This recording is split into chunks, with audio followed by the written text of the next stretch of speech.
سورہ النساء 11واں رکوع۔ یاد رکھو افعال کا دار و مدار نیت و تربیت پر، تربیت کا انحصار توفیق پر، اور توفیق ہمت سے پیدا ہوتی ہے۔ اب تک محراب کے فرائض بیان ہوئے، سب نے مانا، ان سے مومن منافق کی تفریق مشکل تھی، لیکن جب جان کا مطالبہ ہوا تو منافقین ظاہر ہو گئے، اور چند بودے مسلمان کے دل میں یہ خدشہ آیا کہ مذہب کو لڑائی سے کیا کام۔ وہ سمجھتے تھے کہ مذہب کے معنی تو سب سے الگ رہ کر رہبانیت کی زندگی بسر کرنا ہے۔ مذہب کے تقدیم تصور اور اسلام کا ٹکراؤ ہوا، بعض لوگ جہاد سے ڈر گئے، لوگوں کی دہشت دل میں سمائی، دراصل وہ موت سے ڈر گئے، وہ یہ بھول گئے کہ موت بہرحال آئے گی، جہاں آنا ہے وہیں آئے گی۔ خوش نصیب وہ ہیں جو اللہ اور اس کے رسول کے حکم کے سامنے سر تسلیم خم کر دیں، اللہ پر بھروسہ رکھیں، ایک دوسرے کے ساتھ حسن سلوک سے زندگی گزاریں تاکہ دینی دنیاوی فلاح پالیں۔ الم تر علی الذین قیل لهم کفوا ایدیکم واقیموا الصلاة وآتوا الزکاة فلما کتب علیہم القتال اذا فریق منهم یخشون الناس کخشیۃ اللہ او اشد خشیۃ وقالوا ربنا لما کتبت علینا القتال لولا اخرتنا الی اجل قریب قل متاع الدنیا قلیل والآخرۃ خیر لمن اتقی واللہ تظلمون فتیلا۔ اے رسول، کیا آپ نے ان لوگوں کی حالت نہیں دیکھی جن کو حکم دیا گیا تھا کہ چند دن اپنے ہاتھوں کو روکے رکھو اور نماز پڑھتے رہو اور زکوٰۃ دیتے رہو، وہ اس پر راضی رہے۔ پھر جب ان پر جہاد فرض کیا گیا تو ایک گروہ ان میں ایسا بودا نکلا کہ لوگوں سے ڈرنے لگا جیسے کوئی اللہ سے ڈرتا ہے یا اس سے بھی بڑھ کر، اور کہنے لگا کہ اے ہمارے رب، تو نے ہم پر جہاد کیوں فرض کر دیا؟ تو نے ہم کو تھوڑے دنوں دنیا میں زندہ رہنے کی مہلت اور کیوں نہ دی؟ اے رازدار حقائق، ان سے آپ فرما دیجئے کہ دنیا کا فائدہ بہت تھوڑا ہے اور آخرت کی نعمت پرہیزگاروں کے لیے بہتر ہے، اور آخرت دنیا سے بہت بہتر ہے، وہاں ایک دھاگے کے برابر بھی تمہاری حق تلفی نہ ہوگی، اللہ کے ہاں تم کو امید سے زیادہ اجر ملے گا۔ اینما تکونوا یدرککم الموت ولو کنتم فی بروج مشیدۃ وان تصبهم حسنات یقولوا هذه من عند اللہ وان تصبهم سیئات یقولوا هذه من عندک قل کل من عند اللہ فما لهؤلاء القوم لا یکادون یفقهون حدیثا۔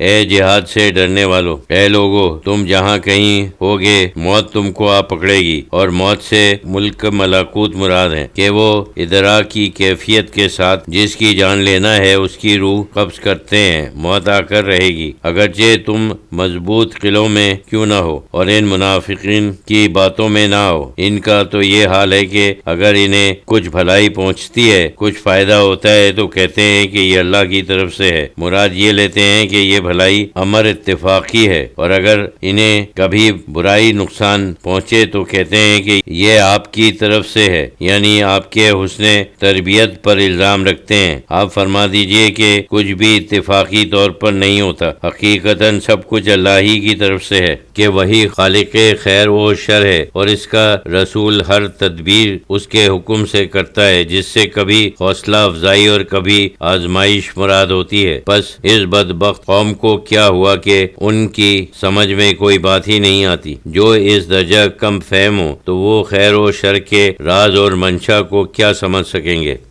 ما اصابک من حسنۃ فمن اللہ وما اصابک من سیئات فمن نفسک وارسلناک للناس رسولا وکفی باللہ شہیدا۔ بہرحال آپ فرما دیجئے کہ اے انسان، جب تجھے کوئی فائدہ پہنچے تو سمجھ لے کہ وہ اللہ ہی کی طرف سے ہے، اور جب کوئی برائی پہنچے تو سمجھ لے کہ وہ تیرے نفس کی طرف سے ہے، تیرے اعمال بد کا نتیجہ ہے، بس اللہ کا ہو جا، لذت نفس کو چھوڑ دے۔ اور اے رسول، ہم نے تو آپ کو سب لوگوں کی طرف پیغامبر بنا کر بھیجا ہے، آپ منافقین و کفار کی باتوں سے غمگین نہ ہوں، وہ آپ کے کار رسالت کے انہماک اور ان بدبختوں کی بدعمالیوں کو خوب دیکھ رہا ہے، اور آپ کی رسالت پر اللہ کی گواہی کافی ہے۔ یعنی ان لوگوں کی سمجھ میں یہ بات نہیں آتی کہ اللہ خالق افعال ہے، فاعل افعال نہیں۔ اس نے انسان کو تمیز خیر و شر عطا فرمائی ہے۔ غلطیاں نفس کی طرف سے ہوتی ہیں اور امر اللہ ہمیشہ حق ہوتا ہے۔ اکتساب فیض ارادہ اور نیت سے ہے۔ رسول منبع فیض و انوار و برکات ہیں۔ اللہ کو رسول، رسول کو اللہ کافی ہے۔ اب اللہ تعالیٰ اعلان فرماتا ہے، من یطع الرسول فقد اطاع اللہ ومن تولی فما ارسلناک علیہم حفیظا۔ جس نے رسول کا حکم مانا اس نے اللہ ہی کا حکم مانا۔ کتاب و سنت لازم ملزوم ہے۔ احکام الہی کو صحیح طور پر جاننے کے لیے قول و فعل دونوں کا جاننا ضروری ہے، اور اس اعلان کے بعد بھی جس نے روح گردانی کی تو ہم نے آپ کو ان پر نگہباں بنا کر نہیں بھیجا، وہ اپنے اعمال کا خود ذمہ دار ہے، آپ سے ان کی باز پرس نہ ہوگی۔ وَيَقُولُونَ أَطَاعٌ فَإِذَا بَرَزُوا مِنْ عِنْدِكَ بَيَّتَ طَائِفَةٌ مِّنْهُمْ غَيْرَ الَّذِي تَقُولُ وَاللَّهُ يَكْتُبُ مَا يُبَيِّتُونَ فَأَعْرِضْ عَنْهُمْ وَتَوَكَّلْ عَلَى اللَّهِ وَكَفَى بِاللَّهِ وَكِيلًا۔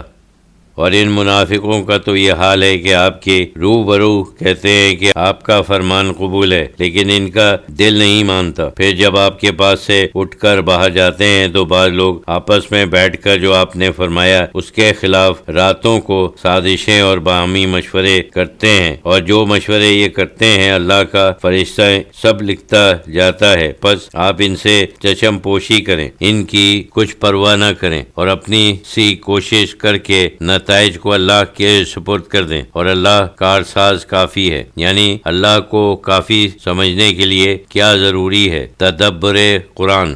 افلا یتدبرون القرآن ولو کان من عند غیر اللہ لوجدوا فیہ اختلافا کثیرا۔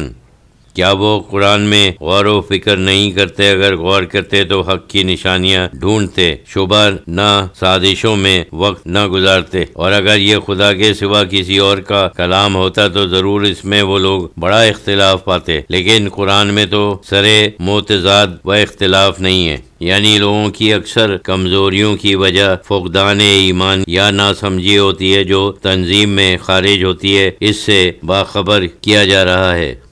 وَإِذَا جَاءَهُمْ أَمْرٌ مِّنَ الْأَمْنِ أَوِ الْخَوْفِ أَذَاعُوا بِهِ وَلَوْ رَدُّوهُ إِلَى الرُّسُلِ وَإِلَى أُولِي الْأَمْرِ مِنْهُمْ لَعَلِمَهُ الَّذِينَ يَسْتَنبِطُونَهُ مِنْهُمْ وَلَوْلَا فَضْلُ اللَّهِ عَلَيْكُمْ رَحْمَتُهُ لَاتَّبَعْتُمُ الشَّيْطَانَ إِلَّا قَلِيلًا۔ اور جب ان لوگوں کو کوئی امن یا خوف کی اطلاع ملتی ہے تو اس کو بلا تحقیق کیے مشہور کر دیتے ہیں، اور اگر بجائے شہرت دینے کے ان کو رسول اور اپنے حاکموں تک لے جاتے جو ان میں تحقیق کرنے والے ہیں، وہ اس خبر کی تحقیق کر لیتے۔ جو بات مشہور کرنے والی ہوتی مشہور کر دی جاتی، اور جس کو راز میں رکھنا ہوتا وہ بات راز میں رہتی۔ اور مسلمانوں، اگر اللہ کا فضل اور اس کی رحمت تم پر نہ ہوتی تو چند کے سوا سب شیطان کے پیچھے ہو لیتے۔ بس اس فضل و رحمت کو پہچانو، اس کی قدر کرو۔ فضل متعلق با ارسال رسل ذات سرکار دو عالم مراد ہے، اور رحمت متعلق بنزول قرآن۔ پس قرآن کو اسی صاحب قرآن کے علم و عمل میں پڑھو۔ تدبر قرآن سے یہی مراد ہے۔ یعنی اور اے رسول، اگر یہ منافق اور بعض کم اہم مسلمان آپ کا ساتھ نہ دیں، فقاتل فی سبیل اللہ لا تکلف الا نفسک وحرز المؤمنین عسى اللہ ان یکف باس الذین کفروا واللہ اشد باسا واشد تنکیلا۔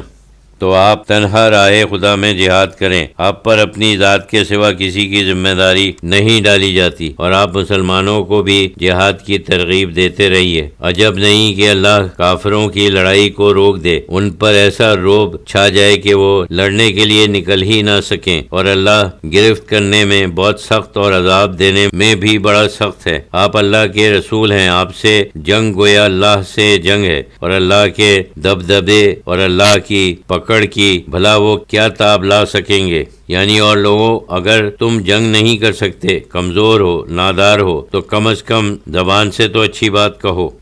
من یشفع شفاعۃ حسنۃ یکن لہ نصیب منہا ومن یشفع شفاعۃ سیئۃ یکن لہ کفل منہا وکان اللہ علی کل شیء مقیتا۔